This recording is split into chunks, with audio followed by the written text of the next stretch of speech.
আসসালামু আলাইকুম। সবাইকে স্বাগত জানাচ্ছি বিডি দর্পণের নিয়মিত আয়োজন আজকের দুনিয়ায়। আপনাদের সাথে আছে আমি তানজিলা হক। চলুন জেনে নেওয়া যাক সারা দুনিয়ায় এ পর্যন্ত ঘটে যাওয়া প্রধান খবরগুলো। যুক্তরাষ্ট্রের প্রেসিডেন্ট ডোনাল্ড ট্রাম্প আবারও হুমকি দিয়ে বলেছেন ব্রিক্স জোটভুক্ত দেশগুলোর পণ্যে তিনি 10% হারে শুল্ক আরোপ করবেন। একই সঙ্গে তিনি বলেছেন এই দেশগুলো যদি কোনো অর্থবহ জোট হিসেবে গঠিত হয়ে থাকে তাহলে তা খুব দ্রুতই ভেঙে যাবে। দেশগুলোর মধ্যে স্বার্থের সংঘাত তৈরি হবে। বার্তা সংস্থা রয়টার্সের খবরে বলা হয়েছে, ট্রাম্প বলেছেন, আমি যখন এই ব্রিক্স নামের 6 দেশের জোটের কথা শুনেছি তখনই আমি তাদের খুব শক্তভাবে আঘাত করেছি।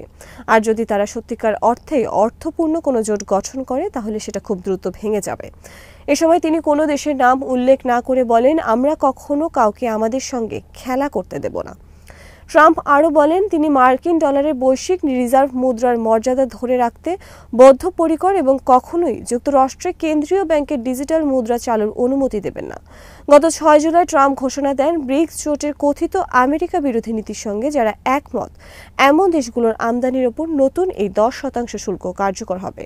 G7 ও G20 এর মতো আন্তর্জাতিক অর্থনৈতিক জোটগুলো যখন অভ্যন্তরীণ বিভাজন আর ট্রাম্পের আমেরিকা ফার্স্ট নীতির কারণে কার্যকরিতা হারাচ্ছে তখন ব্রিক্স নিজেকে বহুপক্ষীয় কূটনীতির একটি বিকল্প মঞ্চ হিসেবে তুলে ধরেছে। শুল্কের হুমকির পর ট্রাম্প বারবার দাবি করেছেন ব্রিক্স গঠিত হয়েছে যুক্তরাষ্ট্র এবং ডলারের বৈশ্বিক ভূমিকার ক্ষতি করার জন্য। তবে যদিও তার পক্ষে কোনো প্রমাণ দেখাননি তিনি, তবে ব্রিক্স নেতারা এই অভিযোগ প্রত্যাখ্যান করেছেন এবং বলেছেন এই জোট কোনোভাবেই আমেরিকা বিরোধী নয়। চলতি বছরের শুরুতে ব্রাজিল জানিয়েছে তারা এই বছর ব্রিক্সের একটি অভিন্ন মুদ্রার প্রস্তাব আর সামনে আনবে না। তবে জোটটি বর্তমানে ব্রিক্স পে নামে একটি আন্তঃসীমান্ত লেনদেন ব্যবস্থা চালুর কাজ এগিয়ে নিচ্ছে। প্রতিরোধ আন্দোলন হামাসের সামরিক শাখা আল কাসাম ব্রিগেডস দখলদার ইসরায়েলের বিরুদ্ধে যুদ্ধে তাদের কৌশলে পরিবর্তন এনেছে। সংগঠনটির মুখপাত্র আবু ওবায়দা জানিয়েছেন তাদের যোদ্ধারা এখন নির্ভুল হামলা, সেনাদের পণবন্দি করা সহ শত্রুদের উল্লেখযোগ্য ক্ষতি সাধনের লক্ষ্যে মনোযোগ দিয়েছে। এক ভিডিও বার্তায় আল কাসামের মুখপাত্র বলেছেন, আমরা আমাদের কৌশল ও যুদ্ধ পদ্ধতি নিয়ে শত্রুদের চমকে দিচ্ছি। ফিলিস্তিনি জনগণের দীর্ঘ লড়াইয়ের ইতিহাস ও এবারের এই যুদ্ধ থেকে আমরা অনেক নতুন কিছু শিখেছি এবং সে অনুযায়ী নতুন যুদ্ধ কৌশল প্রয়োগ করা হচ্ছে।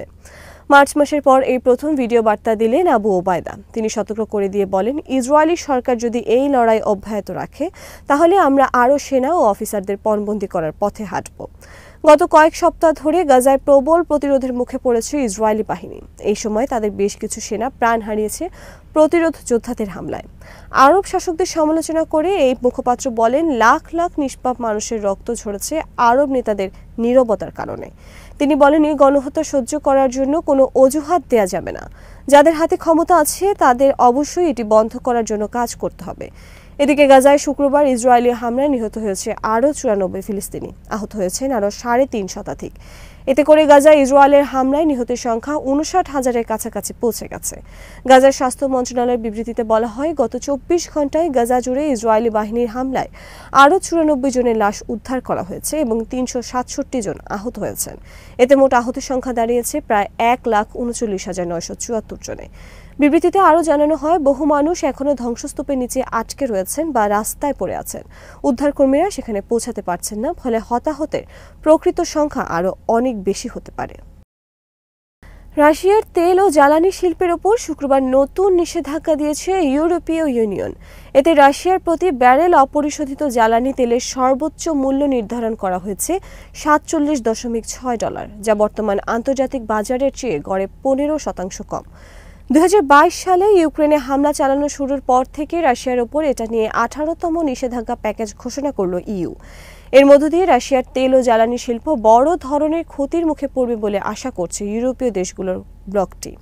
কিন্তু রাশিয়া বলছে এই ধরনের নিষেধাজ্ঞার বিরুদ্ধে তারা এরই মধ্যে এক ধরনের প্রতিরোধ গড়ে তুলেছে, তাই এটা তাদের তেমন একটি ক্ষতি করতে পারবে না। ইউর পররাষ্ট্রনীতি প্রধান কাজা কালাস সামাজিক যোগাযোগ মাধ্যম এক্সে লিখেছেন, ইইউ রাশিয়ার বিরুদ্ধে এ যাবৎকালের সবচেয়ে শক্তিশালী নিষেধাজ্ঞার প্যাকেজ অনুমোদন করেছে। আমরা রাশিয়ার জীবনযাত্রার ব্যয় বাড়াতে থাকব যাতে মস্কো আগ্রাসন বন্ধ করতে বাধ্য হয়। 2022 সালের ডিসেম্বর থেকে রাশিয়ার জ্বালানি তেলের ব্যারেলের সর্বোচ্চ মূল্য $60 নির্ধারণ করে দিয়েছে G7। মানে রাশিয়াকে এই মূল্যে নিজেদের জ্বালানি তেল বিক্রি করতে হবে। কিন্তু বিশেষজ্ঞরা বলছেন এটি তেমন একটি কার্যকর হচ্ছে না।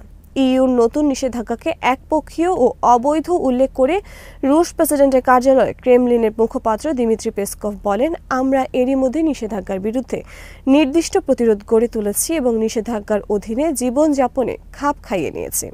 দিমিত্রি পেসকভ আরও বলেন, নতুন প্যাকেজের প্রভাব কমানোর জন্য আমাদের তা বিশ্লেষণ করে দেখতে হবে, কিন্তু যারা এই সব নিষেধাজ্ঞা সমর্থন করছে তাদেরও নেতিবাচক ফল ভোগ করতে হবে।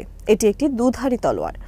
ইউক্রেনের প্রেসিডেন্ট ভলোদিমির জেলেনস্কি ইইউর সিদ্ধান্তকে প্রয়োজনীয় ও সময়োপযোগী বলে স্বাগত জানিয়েছেন।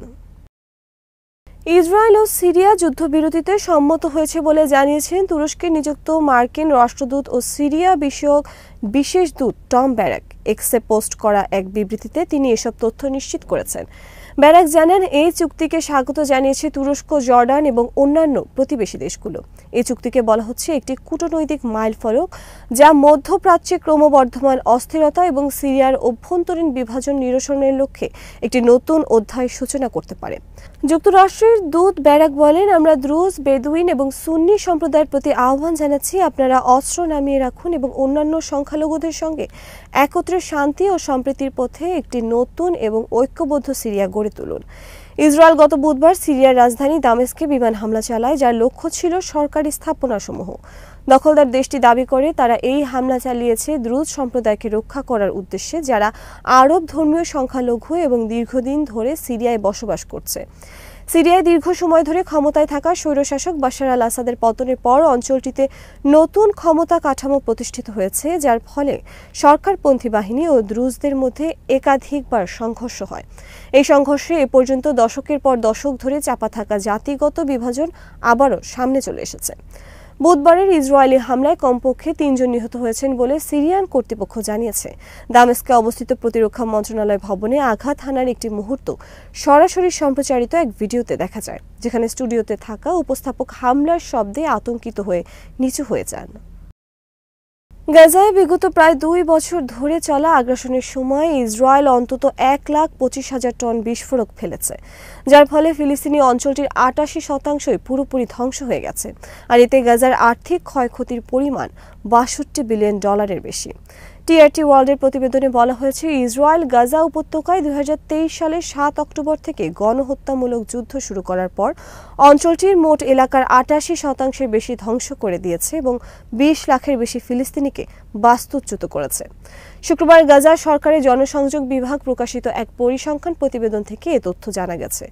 গাজায় ইসরায়েলি আগ্রাসনের ৬৫০তম দিন উপলক্ষে প্রকাশিত ওই প্রতিবেদনে বলা হয়েছে, ইসরায়েল গাজায় ১,২৫,০০০ টন বোমা ফেলেছে এবং এর ফলে ক্ষতির পরিমাণ $৬২ বিলিয়ন ছাড়িয়েছে। এই নির্মম যুদ্ধের ফলে ২০ লাখের বেশি সাধারণ মানুষকে জোরপূর্বক সরিয়ে নেওয়া হয়েছে এবং উপত্যকার ৩৬০ বর্গ কিলোমিটারের ৭৭% ভূখণ্ড দখল করেছে ইসরায়েল। প্রতিবেদনে আরও বলা হয়, এ পর্যন্ত মোট ৬৭,৮৮০ জন ফিলিস্তিনি নিহত ও নিখোঁজ হয়েছে। তাদের মধ্যে ১৯,০০০-এর বেশি শিশু ও ১২,৫০০ নারী। গাজার স্বাস্থ্য মন্ত্রণালয় জানিয়েছে, তারা কেবল হাসপাতালে পৌঁছানো লাশ হিসাব করে। সে অনুযায়ী নিহতের সংখ্যা এখন ৫৮,৬৬৭ জন। জনসংযোগ বিভাগ বলছে, তাদের হিসাব ধ্বংসস্তূপের নিচে আটকে পড়া ও নিখোঁজদেরও ধরা হয়েছে। সে কারণেই সংখ্যাগত পার্থক্য দেখা যাচ্ছে। জনসংযোগ বিভাগ জানিয়েছে, এখনও প্রায় ৯,৫০০ জন ফিলিস্তিনি ধ্বংসস্তূপের নিচে চাপা পড়ে আছেন এবং তাদের ভাগ্য অজানা।